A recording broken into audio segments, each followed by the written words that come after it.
Hello দোস্ত, চলে এলাম তোমাদের সাথে আবারও একটি নতুন ব্লগ নিয়ে। কেমন আছো তোমরা সবাই? আশা করছি খুব ভালো আছো। তো সকালবেলা ঘুম থেকে উঠে ফ্রেশ হয়ে বিটে জুসটা খেতে খেতে দেখছি মা আচার বানানোর জন্য আমগুলোকে কাটছে। আর প্রতি বছরই আমাদের এই সময় মানে গরমের সময় আমের আচার বানানো হয়, এবারও সেটাই হলো।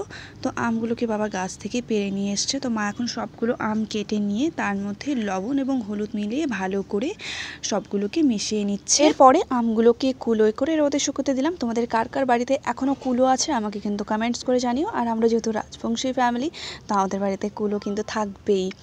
তো এই যে আমগুলোকে দেখতেই পাচ্ছ রোদে শুকনো হয়ে গেছে, আর এক রোদেই আমগুলো শুকিয়ে গেছে। এরপরে একটা কড়াইয়ের মধ্যে কিছু শুকনো লঙ্কা আগে ভেজে নেব, তারপরে এর মধ্যে দেব মৌরি, গোটা জিরে আর হচ্ছে গিয়ে সরষা, মানে গোটা সরষাগুলো যে থাকে সেগুলো। মৌরি ছিল না বাড়িতে, তো মৌরিটা আনার জন্য দোকানে যেতে হয়েছিল আমাকে। আর দোকানে গিয়ে ধনের বীজও খুঁজেছিলাম কিন্তু সেটা পাইনি, তার জন্য আমাকে মার্কেট যেতে হতো, তো আর সেখানে গেলাম না। তো আমি এটার উপায় একটা বের করেছি, কী বলো তো, যে ধনে গুঁড়ো থাকে সেটা নিয়ে চলে এসেছি, ওটাই এর মধ্যে দিয়ে দেবো। তো এখন সবগুলোকে ভালো করে ভেজে নিচ্ছি, জানি এটাকে যখন মশলাটা পিষবো মানে বাটবো তখন জানি তাড়াতাড়ি হয়ে যায়। এরপরে মশলাগুলো ভাজা হয়ে গেলে শিলনোড়ার মধ্যে মশলাগুলোকে পিষে নেবো। তো আমি এখানে মাকে লাগিয়ে দিয়েছি মশলাগুলোকে পেষানোর জন্য, কারণ আমি এই কাজটা একদমই করতে পারি না, আমার হাতে প্রচুর ব্যথা করে একটা অ্যাক্সিডেন্ট হওয়ার পর থেকে।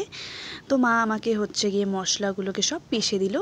প্রথমে লঙ্কাটা পিষে নিল, তারপরে হচ্ছে কি বাকি ভাজা মশলাগুলোকে এখন সবগুলোকে ভালো করে হচ্ছে কি তেলের মধ্যে এরপরে মিক্সড করে নেবে।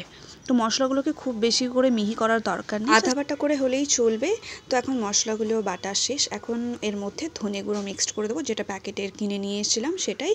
তো এরপর একটা কড়াইয়ের মধ্যে তেল গরম করে নিয়ে সেই বাটা মশলাগুলোকে এর মধ্যে দিয়ে দেবো, আর তারপরে সবগুলোকে ভালো করে মিশিয়ে নেব একসঙ্গে।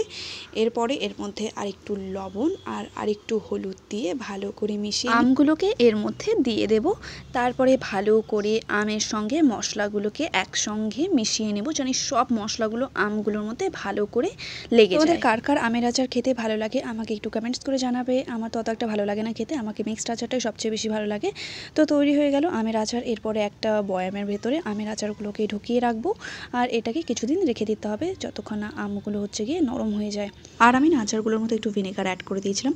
তারপরে সব কাজ শেষ করে স্নানটা সেরে নিয়েছিলাম, কারণ প্রচুর ঘেমে গেছিলাম, আর এই গরমের মধ্যে তো বারবার স্নান করতে ইচ্ছে করে, তাই না বলো? তো স্নান করে এসে ফেসের মধ্যে এখন লাগিয়ে নিয়েছি পন্ডসের একটা সিরাম, আর তারপর লাগিয়ে নিয়েছি পন্ডসের একটা ময়শ্চারাইজার। আর এই পন্ডসের ময়শ্চারাইজারটা দিয়ে আপাতত কাজ চালাচ্ছি, কারণ আমার নিউট্রিশনের ময়শ্চারাইজারটা শেষ হয়ে গেছে আর আমার কাছে এখন টাকা নেই কেনার।